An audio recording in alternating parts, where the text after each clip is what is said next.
안녕하세요. 저번 시간에 이어서 이번 주에도 부동산 개발 사업의 의의 두 번째 시간을 여러분들과 수업을 진행해 보도록 하겠습니다.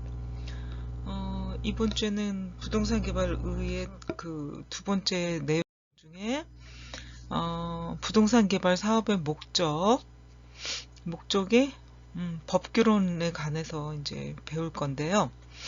이 법이 있는 거는 특히 부동산 개발 사업에 대해서 법이 적용되는 부분은 이제 공법적인 부분들이 많은데요.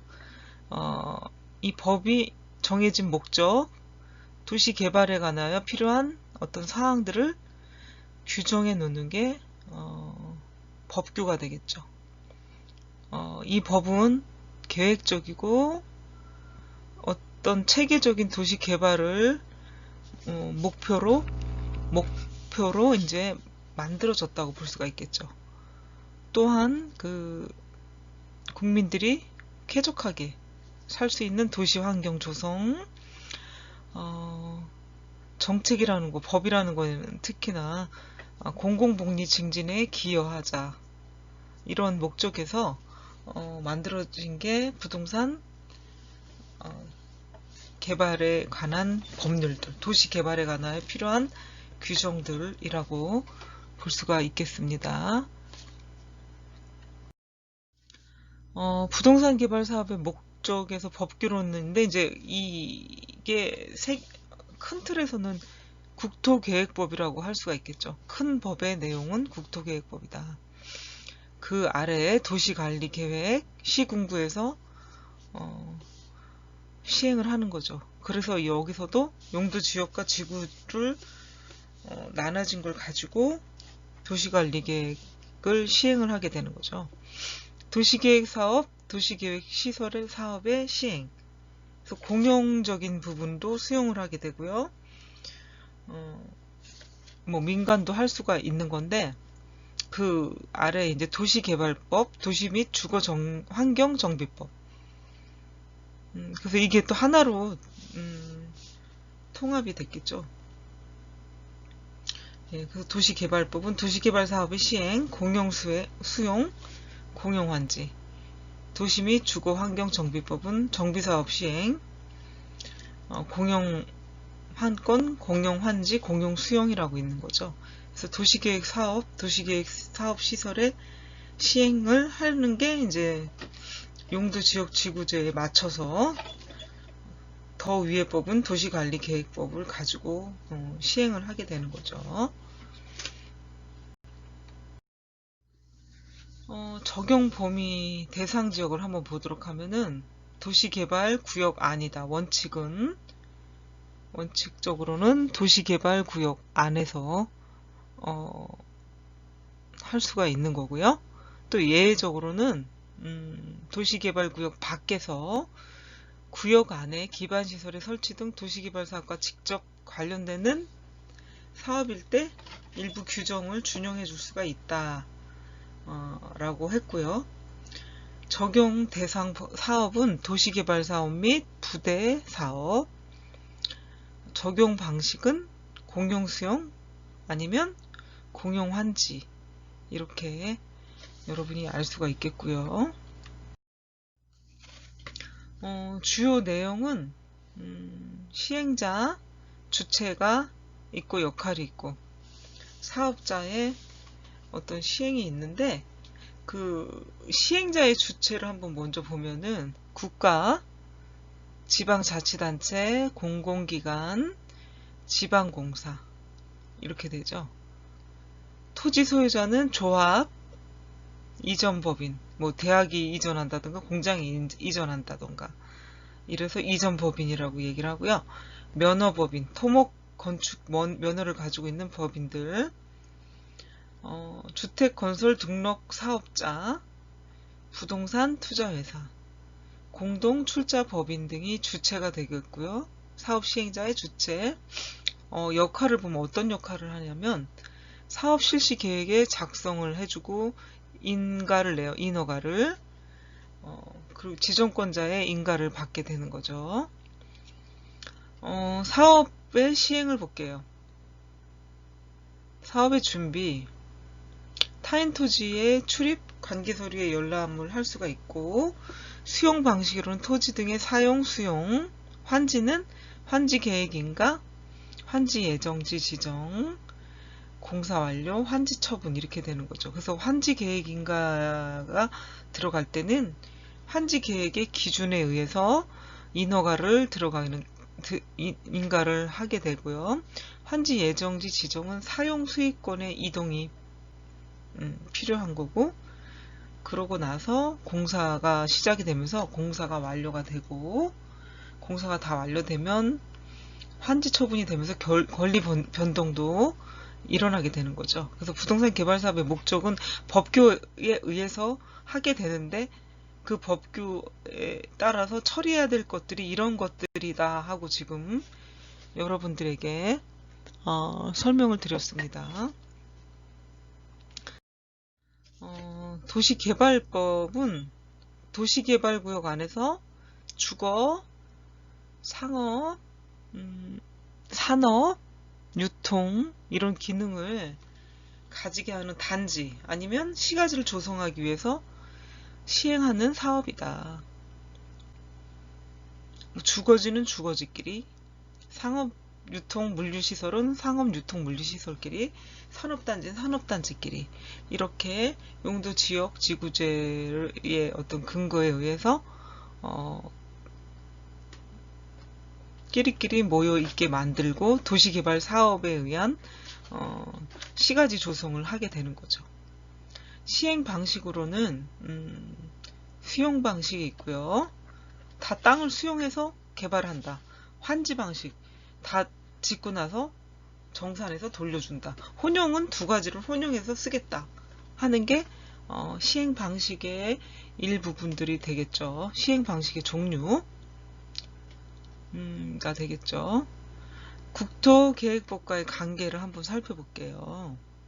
국토계획법에서 사용하는 용어는 이 법에서 특별히 정하는 경우를 제외하고 국토계획법을 적용을 할 수밖에 없다 하는 그 내용을 말하고 있는데, 국토계획법의 어떤 큰 틀에서, 전체적인 틀에서 어떤 법들을 지정해 놓고 어떻게 하라고 하는지를 한번 큰 틀에서 여러분들과 보도록 하겠습니다. 여기 얘기했던 것처럼 국토계획법에서 나온 건데, 도시계획의 구분을 볼게요. 광역도시계획, 광역계획권의 장기발전 방향을 제시하는 계획이다. 도시계획은 특별시, 광역시, 시 또는 군, 광역시의 관할구역 안에 있는 군의 관할구역에 대해서 공간구조와 발전 방향에 대해 도시기본계획과 도시관리계획으로 구분을 해줄 수가 있습니다. 도시기본계획을 한번 볼게요. 특별시, 광역시, 시 또는 군에 관할 구역에 대해서 기본적으로 공간구조, 장기 발전 방향을 제시하고 종합계획으로서 도시관리계획의 지침이 되는 계획이다. 그게 도시기본계획이다. 그래서 도시계획은 광역도시계획, 도시계획, 도시기본계획으로 나눠지고요. 단계별 도시계획의 비교를 한번 볼게요. 지금 얘기했던 그 광역도시계획, 도시기본계획, 도시관리계획으로 나눠지는데, 계획의 목표는 광역도시계획은 광역계획권의 장기발전, 도시기본계획은 도시발전 방향 및 미래사항을 제시하고요. 도시관리계획은 구체적인 개발 및 규제가 들어가고요. 두 번째 계획의 내용을 볼게요. 광역도시계획은 물적, 비물적인 종합계획이 되겠고요. 도시기본계획은 물적, 비물적 종합계획, 도시관리계획은 물적 계획이 되겠고요. 법적 근거를 보겠습니다. 광역도시계획은 국토계획법 제10조, 17조, 도시기본계획은 국토계획법 제18조에서 23조까지, 그 다음에 도시관리계획은 국토계획법 제24조에서 제35조까지, 법적 구속력을 볼게요. 광역도시계획은 도지사, 시장, 군수, 주민. 도시기본계획은 시장, 군수. 도시관리계획은 주민들이라고 볼 수가 있겠고요. 계획 수립 주체는 누구냐? 광역도시계획은 건설교통부 장관, 시도지사. 도시기본계획은 시장, 군수. 도시관리계획은 시장, 군수, 주민. 계획기간을 보도록 하겠습니다.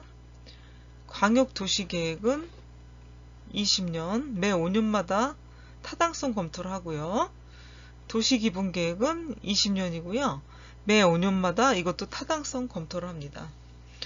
도시관리계획은 10년으로서 매 5년마다 타당성 검토를 합니다. 계획구역의 범위를 보도록 하면은 광역도시계획의 계획구역은 2개 이상의 시도 또는 2개 이상의 시군이 걸쳐져 있는 거. 도시기본계획은 행정구역 전역, 도시관리계획은 행정구역 전역을 얘기합니다. 주민의 참여 형태를 볼게요. 광역도시계획은 공청회가 열려야 되고요. 도시기본계획은 공청회와 지방의회 의견 청취를 해야 되고, 도시관리계획은 공청회가 있어야 됩니다. 9번째, 계획 간의 연계. 광역도시계획은 국토종합계획, 도종합계획, 이런 지침 수용과 도시기본 계획의 지침을 제시한다. 도시기본계획은 광역도시계획의 지침 수용과 도시관리계획의 지침을 제시하고요. 도시관리계획은 도시기본계획의 지침 수용하고요. 개별 사업의 범위를 규제한다. 10번째, 표현 방식은 광역도시계획은 구체적, 개념적, 계획적인 표현 방식이 있고요. 도시기본계획은 광역도시계획의 지침 수용과 도시관리계획의 지침을 제시합니다. 도시관리계획은 도시기본계획의 지침 수용과 개발 사업의 행위 규제를 둘 수가 있겠고요. 표현 방식을 볼게요. 광역도시계획은 구체적, 개념적, 계획적 표현 방식이고요. 도시기본계획은 개념적, 계획적 표현 방식으로 볼 수가 있겠습니다. 도시관리계획은 구체적이고 법적인 표현 방식이 있습니다. 광역도시계획의 도면 축척은 5만 분의 1, 개발 제한구역. 도시기본계획은 2만 5천 분의 1, 도시관리계획은 500분의 1, 1500분의 1, 이렇게 도면 축적의 기준이 설정이 되어 있습니다. 다음 보면은 도시계획 사업을 볼게요.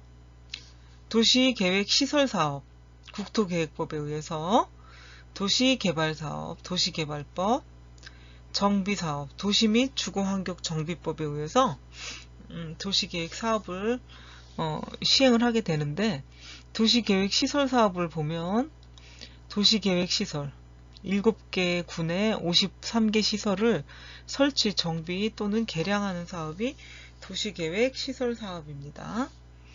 도시개발 사업은 도시개발구역 안에서 주거, 상업, 산업, 유통, 정보통신, 생태, 문화, 보건 및 복지 등의 기능을 가지는 단지 또는 시가지를 조성하기 위해 사용하는 사업이다 라고 볼 수가 있겠고요.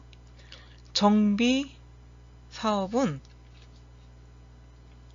도시 기능을 회복하기 위해서 정비구역 안에서 정비 기반 시설을 정비하고 주택 등 건축물을 개량하고 건설하는 사업이고요.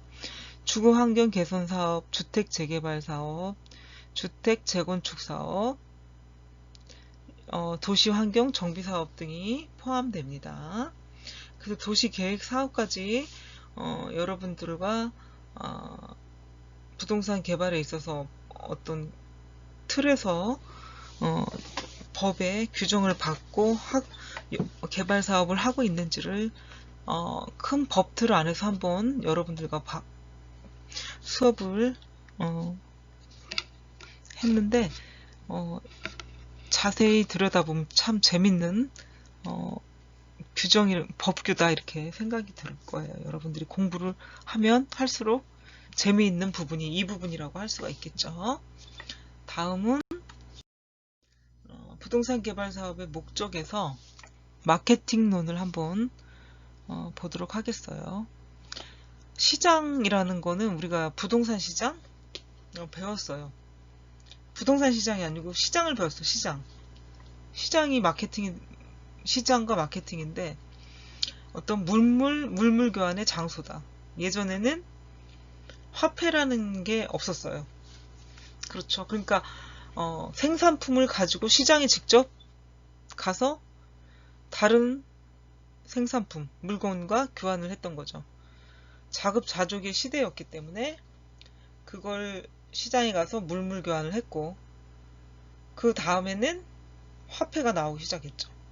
그 화폐로 어떠한 물건도 구입을 할 수가 있는데, 시장에서는 이제 수요와 공급의 원리에 입각해가지고 화폐를 가지고 경제 활동을 하는 게 이제 시장이다. 시장의 역할이고 경제적인 공간이다. 라고 볼 수가 있겠습니다. 근데 부동산 개발 사업을 하면서 시장이 있어야 되겠죠. 시장이 있고 마케팅을 해야 팔리게 되는 거잖아요. 물건이라는 게. 그래서 시장의 의미가 어떤 건지를 여러분들한테 알려드렸고, 경제학에서도 시장은 추상적인 기구일 수밖에 없는데, 마케팅이라는 거는 이제 뭔가 만들어진 거, 아니면 어떤 상품을 팔기 위한 전략과 전술이라고 할 수가 있겠죠. 살아남기 위해서, 아니면 더 팔기 위해서, 이익을 남기기 위해서 하는 행위들이 마케팅이죠. 그래서 이 마케팅은 복잡하고 방대한 요즘같이 큰 시장들, 아주 글로벌화됐죠. 이 시장도 굉장히 큰 시장들이잖아요. 그래서 이런 공간에서 모든 활동을 체계적이고 과학적인 시스템으로 접근하는 게 마케팅이다. 뭐 옛날처럼 데이터도 없고 논리적인 근거도 없이 좋은 제품이다, 값싸게 좋은 제품을 공급한다 라고 얘기할 수가 없는 거죠. 소비자들이, 고객들이 만족할 만한 근거를 제시를 해야 되는 거죠. 그래서 과학적이고 체계적인 시스템이라고 얘기하는 게 마케팅이라고 볼 수가 있겠습니다. 부동산 마케팅의 특징이 있는데, 먼저 마케팅을 하려면 상품이 있어야 되겠죠. 상품의 구성이 필요하고요. 상품이 있으면 가격이 결정이 돼야 되고, 가격이 결정이 됐으면 그 상품 팔아야 돼. 어떤 경로로든 팔아야 되죠. 그래서 유통의 구조가 있어요. 요즘에는 어떻습니까? 뭐 직방? 부동산도 직방이라는 게 나오고, 백화점이나 상점에 가서 명품이나 어떤 우리가 원하는 상품을 구입을 했다고 하면 요즘에는 어떻게 돼요? 직구, 인터넷으로 바로 소비자와 생산자가 거래를 할 수 있게끔 만들어 놨기 때문에 유통의 구조가 예전보다 많이 단순해졌고, 유통에 드는 비용을 절약할 수가 있는 시대가 도래를 했죠. 그래서 유통 마진을 뺀 나머지 부분을 소비자들한테 싸게 팔게 되면서 가격 경쟁이 더 심화됐다고 볼 수가 있겠습니다. 그래서 세 번째가 유통의 구조고요. 네 번째는 판촉의 방법. 이게 마케팅의 구성이죠. 네 가지가. 상품이 있고, 상품의 가격을 책정을 하고, 유통을 어떻게 유통을 시킬지, 어떻게 팔 건지, 어떻게 유통을 시킬 건지를 결정을 하고, 그러면 더 많이 팔기 위해서 어떤 방법을 쓸까, 어떤 방법이 필요할까 하는 게 판촉이라고 볼 수가 있겠죠. 그래서 부동산 마케팅도 마찬가지라는 거죠. 고가의 상품이기 때문에 일반적인 재화는 좀 다르긴 하지만 부동산도 마찬가지로 마케팅 전략이 필요하다는 것이죠. 네 가지의 마케팅 특징이 있습니다. 그래서 네 가지 마케팅 중에 첫 번째 상품 구성, 효용이라는 게 있어야 됩니다. 경제 원리에 따라서 이 상품을 구매했을 때, 상품을 샀을 때 나에게 가져다주는 만족감과 편리함, 만족감이 어떤 게 있는가, 그게 이제 효용이 되겠죠. 그러니까 상품 구성을 했을 때 소비자가, 수요자가 느끼는 효용이 어떤 건지 그거를 상품에 반드시 포함을 시켜야 되는 거죠. 그 효용 중에는 뭐 패키지가 있을 수도 있고요. 브랜드, 스타일, AS, 뭐 신용, 보증 이런 것들이 첨가되는 경우도 있고요. 분양 전략 시 중도금 무이자 제도, 하자 보수 기간 확대, 분양 기간 중 재테크 상담 뭐 이런 것도 들어갈 수가 있고, 일반적인 마케팅에서는 제품에 대한 전략은 라이프 사이클에 의해서 전개가 됩니다. 예를 들어 뭐 핸드폰, 주택, 뭐 크게는 두 개로 이렇게 나눌 수가 있는데, 소비재 중에서도 이런 수명이 좀 짧은 것들이 있고 내구성이 있는 부동산도 있어요. 주택도 있고. 그러니까 그 사람의 라이프 사이클에 의해서 만들 수도 있지만, 제품 수명 주기 그러니까 사이클에 의해서 마케팅을 할 수가 있다는 얘기가 되겠습니다. 아까처럼 핸드폰은 보통 3년에서 5년의 수명 주기라고 하면은 그 수명 주기에 맞게 신제품을 출시를 하게 되면 시장 점유율을 해야 되기 때문에, 시장 점유율을 위해서 어떤 상대 경쟁사보다 빨리 신제품을 출시를 하거나 가격 경쟁을 한다거나 판촉 활동을 벌이는 게 이제 마케팅인데, 라이프 사이클에 의해서 하게 된다는 얘기를 하고 있는 거죠. 일단 상품 구성에, 부동산에 있어서, 부동산 개발에 있어서는 주택이나 상가, 오피스텔, 숙박시설, 체육시설, 복합시설 등을 부동산 개발 사업 마케팅의 이제 범주에 들 수가 있겠습니다. 두 번째, 아까 부동산 개발 사업의 특성에서 두 번째죠. 가격 결정. 부동산 개발 사업의 특징 중 마케팅의 특징인데, 가격 결정이 있겠죠. 상품이 결정이 되면 그 상품에 따라 어느 정도 가치가 있냐, 효용이 있냐에 따라 가격 결정을 해야 되겠죠, 여러분. 그래서 부동산은 거래 가격과 정부 제도 가격으로 이중적인 구조를 띠고 있기 때문에 가격 결정도 아주 신중하게, 아니면 시장 가격을 반영을 해야 되기 때문에 정부의 어떤 정책이나 제도도 무시하지 못한다는 거죠. 그거에 의해서 가격이 다운되거나 업되거나 뭐 이런 경우가 너무 많다 보니까 정부의 어떤 제도가 가격에 반영이 된다라고 볼 수가 있겠습니다. 그래서 가격은 시장 가격이 반영된 가격으로 원가 플러스 각종 비용들 있죠. 각종 들어가는 뭐 여러 가지 비용들, 아니면 이윤까지 포함을 해서 부동산 가격을 책정을 하게 되는 거죠. 그래서 어떤 걸 반영을 하나 한번 보면, 분양을 하게 되면 분양 가격, 아니면 뭐 분양하고 입주한 거에 대한 물건에 대해서 시세가 있으면 또 전세가 있겠죠. 또 전세만 있나요?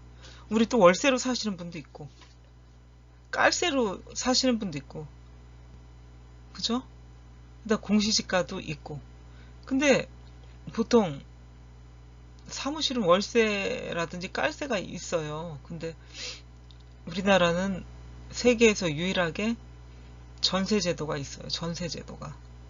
그래서 전세로 살거나 주택은 월세로 사는 경우가 되게 많다고 볼 수가 있는데, 특히 전세를 더 선호하죠. 우리나라 사람들은. 월세는 그냥 나가는 돈, 없어지는 돈이라는 개념이 있는 반면에 전세는 내가 그냥 언제든지 받아서 나갈 수 있다. 새로운 집을 구해서 나갈 수 있는 종잣돈이라고 생각을 하니까 버리는 돈보다는 언제든지 나가서 받아서 나갈 수 있는 돈을 더 선호하게 되고, 이 전세 때문에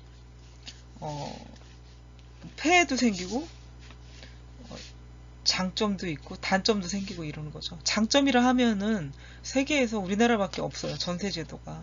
그러니까 전세금을 가지고 내가 원하는 집을 분양받았을 때 그 돈을 보태서 분양금으로 내면서 내 집이 마련이 돼요. 물론 100%가 될 수가 없으니까 금융기관에서 대출을 받죠.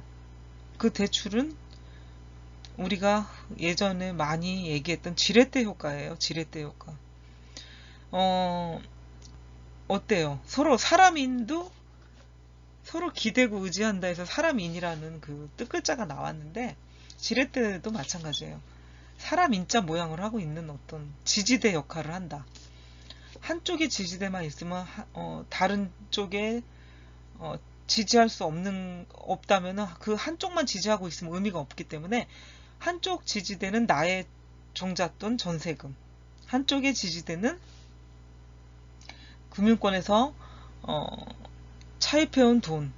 그래서 두 개가 딱 머리를 맞대고 지지하고 있으면 완성된 하나의 작품이 나오잖아요. 그게 이제 내 집 마련을 했던 사람들의 방법이었거든요. 하나의 집이 온전하게 하나의 집이 온전하게 세대주에한테 등기까지 될 때까지는 100% 자기 돈만 있어서 집을 살 수는 없다 하는 그런 이론들을 보여주는 모습들이 이제 그 금융이죠. 금융. 대출을 받는 거. 네, 그래서 지렛대 효과가 바로 그런 걸 얘기하고 있어요. 근데 지금은 지렛대 효과도 사용할 수 없고요. 주택정책에 의해서 지렛대 효과도 없고, 전세도 나쁜 걸로 돼 있고. 전세를 왜 나쁘다고 또 얘기냐. 그러니까 좋은 효과, 긍정적인 효과는 바로 그 종잣돈으로 인해서 집 없는 사람들이 집을 마련한 게 긍정적인 효과였다면, 부정적인 효과는 반대로 돈이 있는 사람들이 집을 사서 전세를 받아서 그 전세금을 가지고 또 다른 집을 산다. 이게 이제 부정적인 효과였다고 생각을 해서 집을 못 사게 거의 만들어 놨잖아요. 그러니까 너무 이렇게 정책을 만들 때 선후 앞뒤 다 따지고 미래적인 걸 다 따지고, 이런 사람도 있고 저런 사람도 있는데 그걸 모두한테 적용을 하니까 부작용이 생기는 것 같아요. 예, 그래서 전세의 플러스적인 요인 두 가지를 다 갖고 있거든요. 근데 양날의 칼인 것 같습니다. 모든 정책도, 모든 법과 제도도 만인에게, 공공에게 이익이 갈 수 있게끔 만들어 놨지만 결국은 양날의 칼이 되는 경우가 대부분이라고 할 수가 있겠죠. 그래서 좀 더 보완하고 갈고 닦고 해야 되는 게 그것 중에 하나가 정책이 아닌가 싶습니다. 예, 그래서 가격 결정은 이렇게 이런 것들이 다 반영이 돼서 한다 라고 여러분들이 알아두시면 되겠고요.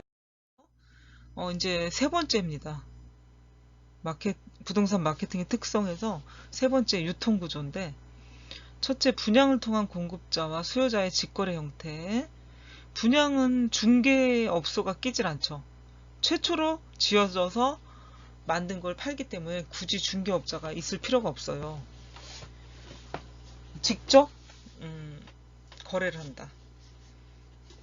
둘째는 중개소를 통한 간접거래 방식이 있고요.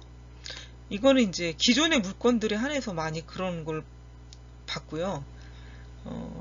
처음 분양할 때는 소비자와 공급자가 직접 거래를 하는 형태가 대부분이라고 할 수가 있겠습니다.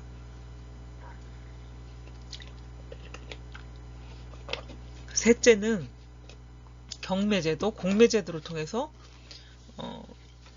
유통 체제를 가질 수가 있는데 경공매라고 할 수가 있죠. 그러니까 경매는 민간의 물건, 공매는 공공에서 공공에서 가지고 있던 거를 경매를 하는 거죠. 그러니까 경매나 공매나 의미는 똑같은데 어디서 주관하느냐에 따라 이름이 달라진 거고, 어디서 주관하느냐에 따라 계약금과 대출금액이 달라지기도 해요. 방식이 조금 달라지는 거죠. 주관하는 곳에 따라 달라지는 거죠. 네 번째는 개인 간의 직거래 방식이 있습니다. 그래서 유통구조는 4개로 볼 수가 있는데, 분양자와 수요자가 직거래, 중개소를 통한 간접거래, 경공매제도, 개인 간의 직거래 방식 해가지고 4가지가 있습니다. 다음은 네 번째, 판촉 활동. 그러니까 부동산 개발 마케팅론의 특성에서 이제 판촉 활동을 보면, 판촉이라는 건 그 제품을 더 많이 어떤 기간에, 아니면 오늘 하루, 아니면 일주일 내, 한 달 내 제품을 많이 팔기 위한 작전, 아니면 전략, 전술이라고 볼 수가 있겠죠. 그래서 제품 이미지를 통합을 하고 소비자에게 알리는 모든 활동을 판촉 활동이다 라고 볼 수가 있겠는데, 정보를 전달한다든가 설득한다든가 상기시켜준다든가 행동을 수정해서 우리 회사의 상품, 제품을 많이 파는 게 목적이라고 볼 수가 있겠습니다. 그래서 판촉 활동의 수단을 한번 보면 광고가 있고요, 판촉이 있고, 인적 판매가 있고, 홍보가 있고, 구전이 있어요. 여기서 가장 중요한 거는 요즘에 와서는 광고나 네트워크, 인적 판매 이런 것도 중요한데, 얼마 전까지만 해도 구전, 지금도 영향력이 클 거라고 생각해요. 입과 입을 통해서 전달하는 게 굉장히 효과가 좋고, 장기간의 어떤 소요가 되면서 장기간에 어떤 회사의 상품을 판매하는 데 도움이 될 수도 있다는 거죠. 광고는 정보를 전달하고 수요 창조, 또 좋은 회사다, 회사를 알리기 때문에 신뢰성도 있다, 그 회사의 문화도 알 수가 있고요. 판촉은 단기적인 판매 증진, 강렬하게 고객을 자극을 하고 소비 촉진을 위해서 뭔가 행사를 하게 되는 거죠. 거래 촉진, 판매원도 자극하게 되고요. 그 다음에 소비 촉진은 견본, 쿠폰, 환불, 경품, 프리미엄, 경연대회, 현상 모집 이런 것들도 있고, 거래 촉진은 팜플렛, 인센티브, 기념품 증정, 판매원 자극은 상여금, 경진금 등이 있습니다.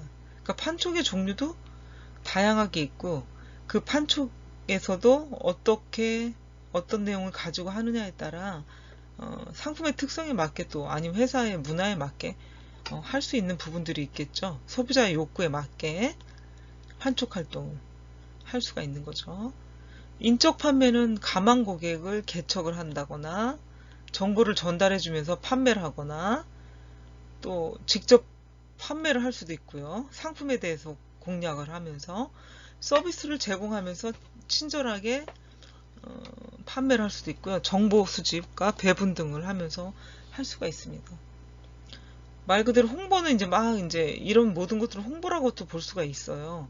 또 다른 방법으로도 홍보는 얼마든지 가능하니까, 홍보의 개념은 또 말 그대로 홍보를 한다는 개념이 좀 광범위하다 보니까 홍보는 여러 가지 방법을 할 수가 있다. 구전 얘기 드렸죠. 입을 통해서, 입소문을 통해서 소문을 내고 아니면 듣고 상품을 구매하게 되는 경우가 많죠. 그래서 판촉 활동이 굉장히 수단이 많기도 하지만 그 회사 상품에 따라 어떤 판촉 활동을 할 것인가를 결정할 수가 있는 거죠. 굉장히 중요한 것들이다. 마케팅에 있어서 판촉 활동은 매우 중요한 부분이다 라고 여러분들이 알아두시면 되겠습니다. 다음으로는 재무 회계론을 들어가 보겠습니다. 이 재무와 회계는 사업성을 판단하는 그 기초적이고 기존 설정의 그 핵심이 있어요. 사업성이라는 게 기초고 기본이다. 사업성이 있어야 사업을 한다. 그래서 사업 손익이 있는지 없는지, 손실과 이익을 말하는 건데, 이게 있나 없나를 판단하고 자금의 유통이 될 수 있는지, 투자 가치가 있는지, 수익성을 얼마나 낼 수 있는지를 판단하고요. 이런 게 판단이 되고 사업을 해야겠다 결정을 하면 자금 확보 방법에 타당한 부분이 있나 검토를 충분히 해줘야 되겠죠. 결국 이 부동산 개발이라는 건요, 시장성과 수익성이 뒷받침되지 않으면 사업으로서 의미가 없습니다. 결국에는. 그러면 접게 되죠. 그 사업을 안 하겠다고 판단하게 되죠. 그래서 사업을 할 건지 안 할 건지 의사결정의 기초가 되는 게 사업성과 수익성이라고 볼 수가 있겠습니다. 부동산 개발의 목적을 상실하게 돼요. 시장성과 수익성이 떨어지면. 그리고 재물론 이 회계론의 핵심은 시장성 분석을 해주고요. 수익성 분석, 사업성 분석, 자금 조달 가능성이 있냐 없냐를 판단하게 되는 게 재무회계론의 핵심이라고 볼 수가 있겠습니다. 또한 시장성과 수익성의 판단은 무엇으로 할 수 있냐 이거죠. 근거가 있어야 되겠죠. 그게 바로 기업에서 1년에 한 번씩 결산을 하면 내놓는 수 있는 서류가 있는데, 그게 대차대조표, 손익계산서, 현금 흐름 표가 있어요. 대차대조표는 자산 부채 자본, 손익계산서는 비용 수익이고요. 현금 흐름표는 그 회사의 현금 흐름이 어떻게 진행이 되고 있나, 1년 동안 어떻게 진행이 됐었나 하는 거를 이런 결산을 하면서 서류를 만들어서 공시를 하게 되죠. 공고를 하게 되죠. 공고. 그래서 이런 걸 보고 판단을 할 수가 있습니다. 재무제표에서 얻어지는 경영 정보들을 가지고 사업 선을 마련하기도 하고요. 이 사업 기준선에 충족이 되면 사업성이 있고, 그렇지 못하면 사업성이 없다고 판단합니다. 왜냐? 객관적인 건 서류예요. 결론은 회계장부, 대차대조표, 손익계산서, 현금흐름표가 되겠죠. 그래서 그걸 보고 사업을 할 건지 말 건지 사업 추진 여부를 결정을 하게 됩니다. 객관적인 자료만이 신뢰성을 얻을 수가 있어요. 그래서 여러분들이 항상 서류화시켜라, 문서화시켜라. 그 다음 증거가 될 수 있는 건 다 뭔가 기록이 돼 있는 것들이거든요. 그리고 먼 훗날 아니면 세월이 흘러서도 여러분들이 눈으로 읽을 수 있는 책들 아니면 기록들이 남아있기 때문에 역사를 알 수가 있는 거고, 누군가가 책을 썼다던가 일기를 썼다던가 작품이 남아있다던가 했을 때 조금 눈에 보이지 않는 것도 볼 수 있는 사람이 되면 좋겠지만, 그러기엔 모두 한계가 있고, 작품이라는 거, 예술이라는 거는 누군가 대중이 많이 찾아주고 읽어주고 봐줘야 되는 거기 때문에 이제 그런 것들이 있는 거죠. 남겨야 된다. 호랑이는 가죽 남기고요, 사람은 이름 남기듯이 예술가는 작품을 남겨야 되잖아요. 그러니까 뭔가 남기지 않고 객관적으로 볼 수 있는 것이 없다면 허상에 불과한 거죠. 네, 허상에 불과할 수는 없거든요. 기업들은 간결하고 명료하고 확실한 뭔가 근거가 있어야 된다는 거죠. 논리적이면서. 그런 것들이 이런 회계 서류가 되겠죠. 또한 부동산 개발 사업에서 재물원 회계로는 부동산 개발 사업을 경영적인 입장에서 접근을 할 수가 있다고 볼 수가 있습니다.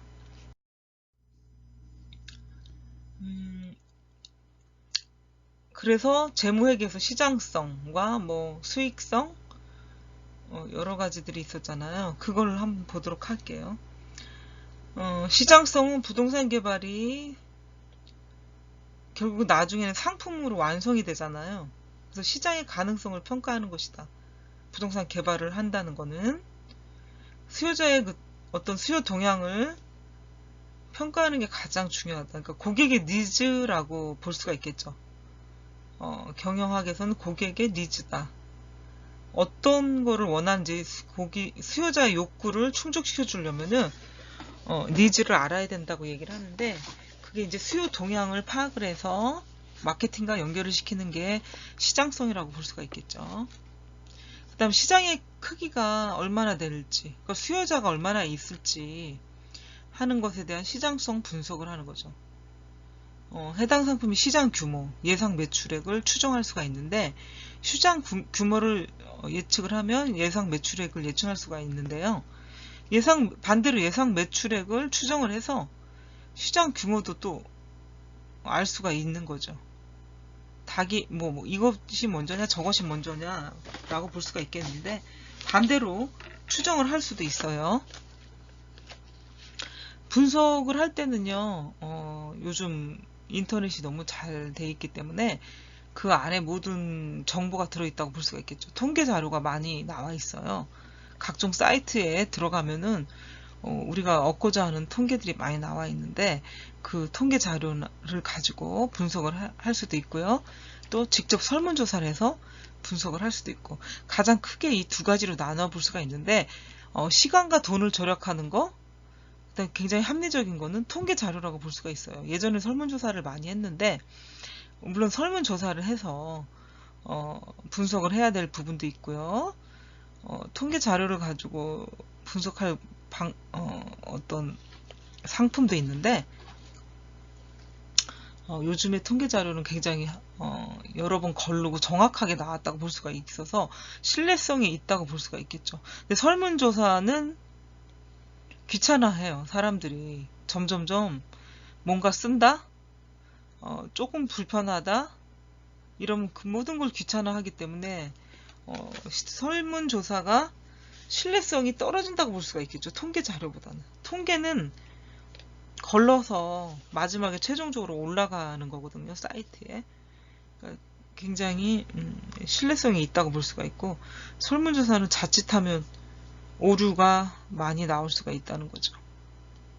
그래서 정말 신중하게 해달라고 부탁을 하거나 선물을 드리거나 이런 경우가 많아요. 그리고 설문조사를 거의 선물을 줘도 안 하려고 하는 추세이기 때문에, 선물을 주면 또 안 하려기보다는, 아무것도 안 주는 것보다는 하긴 하지만, 그 통계 자료가 신뢰성이 있을까 과연, 이런 의문은 들긴 하죠. 그래서 분석 방법은 두 가지로 한다. 주택의 경우에는 어떤 변수를 쓸 수가 있나, 어떤 통계 자료를 가져올 수 있나, 주택 보급률, 자가 소멸률, 세대 증가율, 이혼율, 독신자 증가율, 주거지 이주율, 주택 선호도, 업무시설의 경우 공실률, 사업체 증가율, 교통량, 재택근무율, 상업시설의 경우에는요, 상권 분석을 해볼 수가 있는 겁니다. 시장성에 대해서 얘기를 했고요. 두 번째는 수익성에 대해서 한번 보도록 하겠습니다. 수익성은 시장 분석과 더불어서 재무적으로 판단 기준의 어떤 절대적인 요소가 되죠. 그죠? 수익성은 투자비에 비하여 얻어지는 수익의 정도가 수익성이다 라고 얘기할 수가 있고요.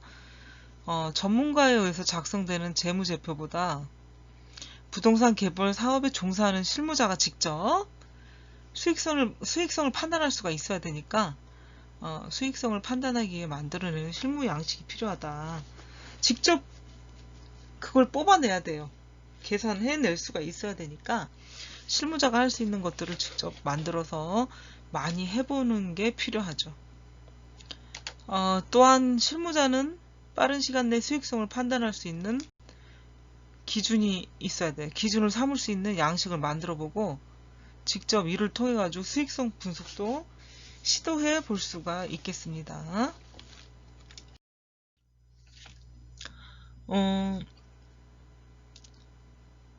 그래서 자기 자본 수익률은 어떤 거냐?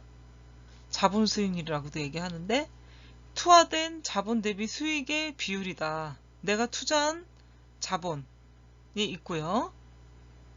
걷어들인 수익이 있을 텐데, 그 수익의 비율을 자본 수익률이다. 자기 자본 수익률이다 하죠. 그래서 공식을 한번 보는데, 자기 자본 수익률은 총 투자 자본, 자기 자본 더하기 타인 자본이에요. 그래서 요거 총 투자 자본분의 수익으로 나눠주면 되고, 거기서 이제 곱하기 100을 해요. 여러분들은 이제 자기 자본 수익과 자기 자본 수익률 구하는 법을 어떤 건지 아시기 때문에 100 곱하기를 해줘야 되죠. 네, 그래서 100을 곱해줍니다. 자기 자본 수익률에. 그 다음 매출 수익은 매출액 대비 수익의 비율이다. 이렇게 알 수가 있는데, 매출 수익률이다. 매출 수익률은 매출액 분의 수익이다. 곱하기 100 해서 매출 수익률의 공식을 여러분들과 공부해 보았어요. 손익분기점은 손실도 이익도 발생하지 않은 어떤 기점이라고 볼 수가 있는데, 투자한 자본에 대해서 회수가 된 시점이라고 볼 수가 있겠죠. 그러니까 이익은 안 났어요. 그렇지만 투자한 자본에 대해서는 회수가 됐기 때문에 이익도 손해도 난 건 아니고 원금 회수만 됐다라고 볼 수가 있겠죠. 투자 자본에 대해서. 그래서 손익분기점률은 매출액 분의 매출액 분의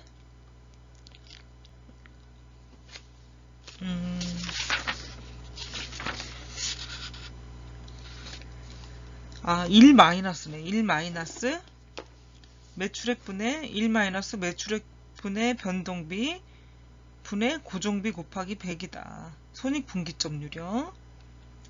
지금 여기 1 마이너스 변동비율, 그 다음에 고정비, 여기 잘 안 보이는데 맨 상단 부분이 고정비고요. 그 중간이 1 마이너스 매출액 분의 변동비입니다. 그리고 손익분기점은 매출액 대비 고정비와 변동비의 상관관계를 나타내고요. 부동산 개발 사업의 경우는 자본적 지출이 더 강하고 단기 일회성 사업으로 정산되기 때문에 부동산 손익분기점 분양률 또는 손익분기점 임대율로 표현할 수가 있습니다. 손익분기점 분양률 공식을 보면 총분양할 부동산 분의 총분양한 부동산 곱하기 100을 해줍니다. 이거는 이제 손익분기점 분양률을 나타낸 공식이라고 할 수가 있겠죠. 부동산 개발 사업의 목적에서 사업성 분석을 보도록 하겠습니다. 세 번째, 이 시장성과 수익성이 판단되면 실제 사업으로 가능한지를 판단하는 게 사업성 분석이죠. 그러니까 수익성도 나와야 되겠고 상품성도 있어야 되는 건데 이런 것들 다 분석을 한다는 거죠. 시장성과 수익성이 판단되면 실제로 분석을 해주는 거다. 그래서 사업을 추진하는 디벨로퍼가 이걸 사업으로 진행하기 위해서 기준을 설정하고요. 시장성과 수익성 분석의 결과가 그 기준을 충족했는지 아는지 판단하는 것이 이제 사업성 분석이 되겠죠. 이 사업성 분석은 결국 최종 의사 결정을 할 때 도움이 되고 기준이 되기도 합니다. 수익성이 없더라도 미래 가치가 보장되면 또는 시장성이 없어도 일정한 수익이 발생이 되면 혹은 시장성, 수익성이 없지만 가장 중요한 자금력이 뒷받침이 된다면 사업자의 특정한 이해관계에 따라서 사업 기준이 설정이 되고요. 그 기준선을 충족이 되냐 안 되냐 그 여부에 따라서 사업의 목표와 사업화의 여부가 결정되어지는 것입니다. 사업성의 존재 여부는 잉여가치 창출에 달려 있다고 할 수가 있습니다. 잉여가치, 남는 거죠. 남는 거. 남는 게 있냐 없냐? 이거에 달려 있다 라고 보겠습니다. 그러면 잉여가치란 투입과 산출의 조정을 통해서 가능해진다. 투입? 적게 투입하고 많이 산출되는 게 잉여가 될 수 있는 거죠. 예, 경제 논리는 그래요. 근데 적정하고 타당해야 되겠죠. 뜬금없고 밑도 끝도 없으면 안 되는 거니까. 그래서 반드시 산출이란 결과만 가지고 잉여가치를 평가할 수는 없습니다. 사업성 분석은 투입과 산출의 대비만으로 결정되어지는 것이 아니고요.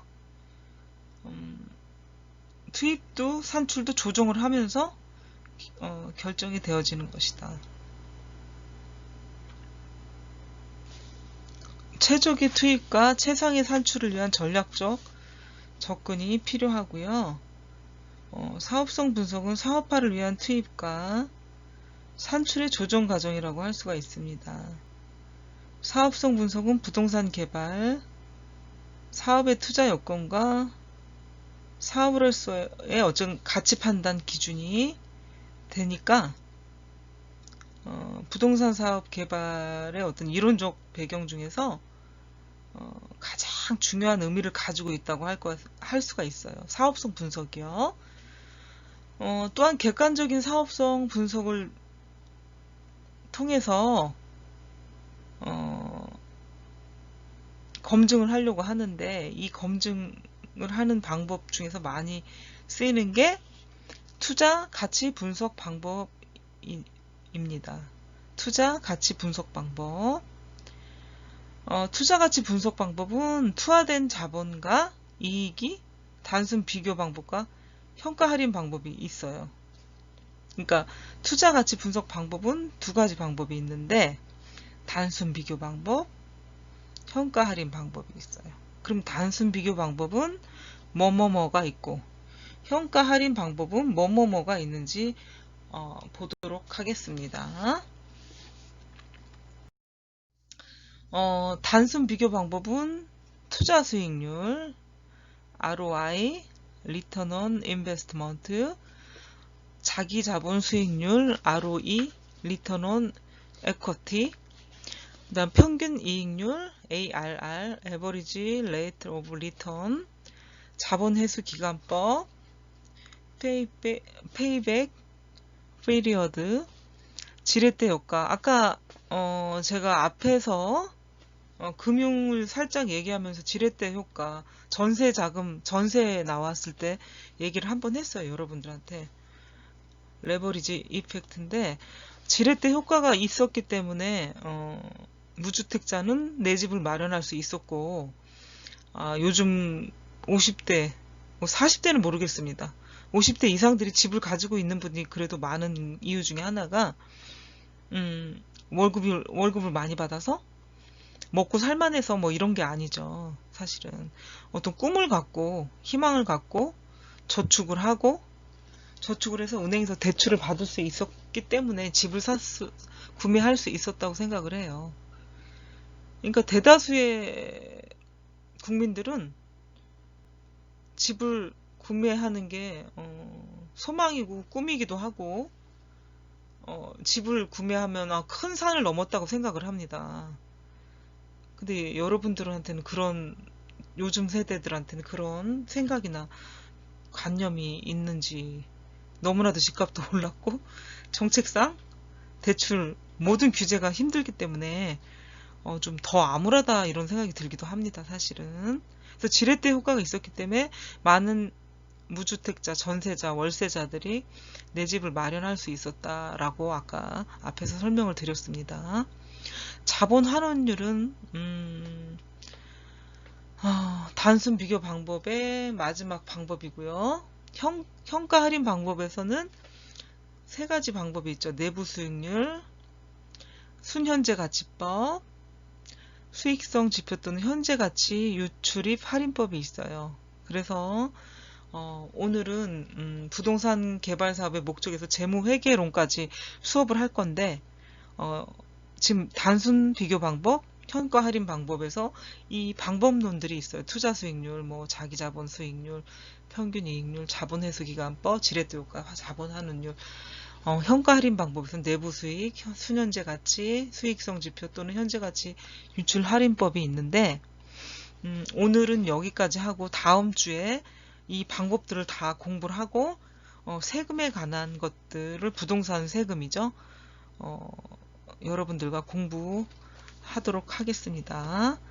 여러분들 수업 듣느라 수고하셨습니다.